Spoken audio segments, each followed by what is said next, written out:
पिछले कई दिनों से कांग्रेस सांसद शशि थरूर अपनी ही पार्टी पर हमलावर हैं। अब उन्होंने आपातकाल को लेकर कांग्रेस को घेर लिया है। थरूर ने कहा कि आपातकाल के नाम पर आजादी छीनी गई। कांग्रेस सांसद शशि थरूर ने एक बार फिर से अपनी ही पार्टी के खिलाफ अलग सुर दिखाए हैं। अपनी ही पार्टी के खिलाफ खड़े हुए हैं और इस बार उन्होंने कांग्रेस को आपातकाल के मुद्दे पर घेर दिया है। उन्होंने कहा कि आपातकाल में अनुशासन और व्यवस्था के नाम पर क्रूरता की गई।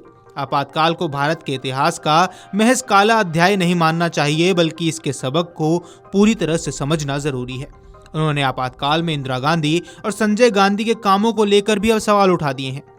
एक मलयालम अखबार में प्रकाशित लेख में कांग्रेस सांसद शशि थरूर ने 25 जून 1975 और 21 मार्च 1977 के बीच प्रधानमंत्री इंदिरा गांधी द्वारा घोषित आपातकाल के काले युग को याद किया। उन्होंने कहा कि अनुशासन और व्यवस्था के लिए किए गए प्रयास क्रूरता में बदल दिए गए, जिन्हें उचित नहीं ठहराया जा सकता। कांग्रेस कार्य समिति के सदस्य शशि थरूर ने कहा कि इंदिरा गांधी के पुत्र संजय गांधी ने जबरन नसबंदी अभियान चलाया। यह आपातकाल का गलत उदाहरण बना। ग्रामीण इलाकों में मनमाने लक्ष्यों को पूरा करने के लिए हिंसा और जबरदस्ती की गई। नई दिल्ली जैसे शहरों में झुग्गियों को बेरहमी से ध्वस्त कर दिया गया और उन्हें साफ कर दिया गया। हजारों लोग बेघर हो गए, उनके कल्याण पर ध्यान ही नहीं दिया गया। उन्होंने कहा कि लोकतंत्र को हल्के में नहीं लिया जाना चाहिए। यह एक बहुमूल्य विरासत है जिसे निरंतर पोषित और संरक्षित किया जाना आवश्यक है। इसे दुनिया भर के लोगों के लिए एक स्थायी अनुस्मारक के रूप में भी काम करने दे।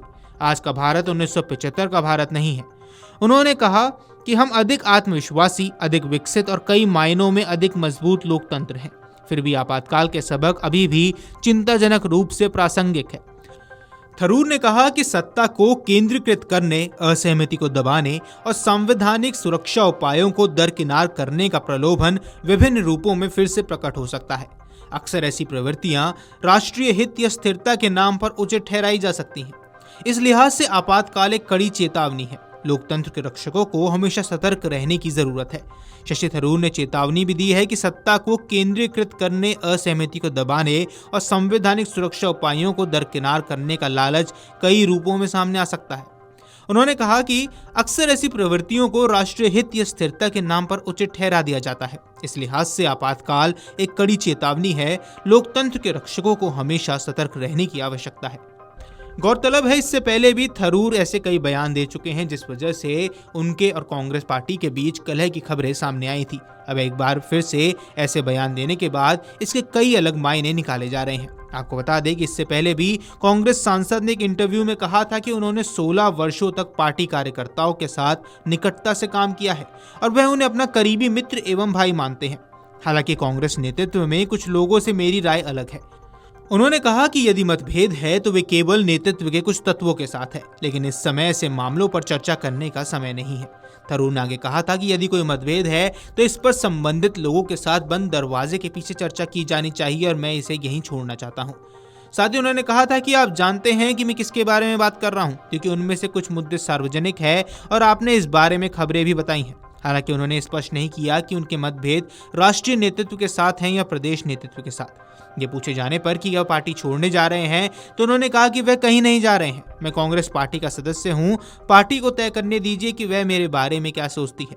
उनसे जब पूछा गया कि वह उपचुनाव के लिए प्रचार अभियान का हिस्सा क्यों नहीं थे, तो थरूर ने कहा था कि उन्हें इसके लिए आमंत्रित ही नहीं किया गया, जबकि पिछले साल वायनाड में हुए उपचुनाव सहित अन्य उपचुनावों के दौरान आमंत्रित किया जाता रहा। थरूर की टिप्पणी भी ऐसे समय पर आई थी जब पार्टी के एक नेता द्वारा उन्हें भाजपा का सुपर प्रवक्ता बताया गया था। भाजपा का सुपर प्रवक्ता बताए जाने के बाद कांग्रेस ने सार्वजनिक रूप से उनका समर्थन नहीं किया था और पूर्व कांग्रेस सांसद उदित राज ने थरूर को भाजपा का सुपर प्रवक्ता भी करार दिया था, क्योंकि सर्वदलीय प्रतिनिधिमंडल के तहत विदेश दौरे पर गए तिरुवनंतपुरम से सांसद ने कथित तौर पर कहा था कि भारत ने पहली बार 2015 में नियंत्रण रेखा पार की थी। इस पर प्रतिक्रिया देते हुए थरूर ने इसे गलत धारणा करार दिया था। वीडियो डेस्क अमरउजाला.com। अगर आप ये वीडियो YouTube पर देख रहे हैं तो हमारे चैनल को सब्सक्राइब कर बेल आइकन दबाएं और Facebook पर देख रहे हैं तो हमारे पेज को लाइक करें।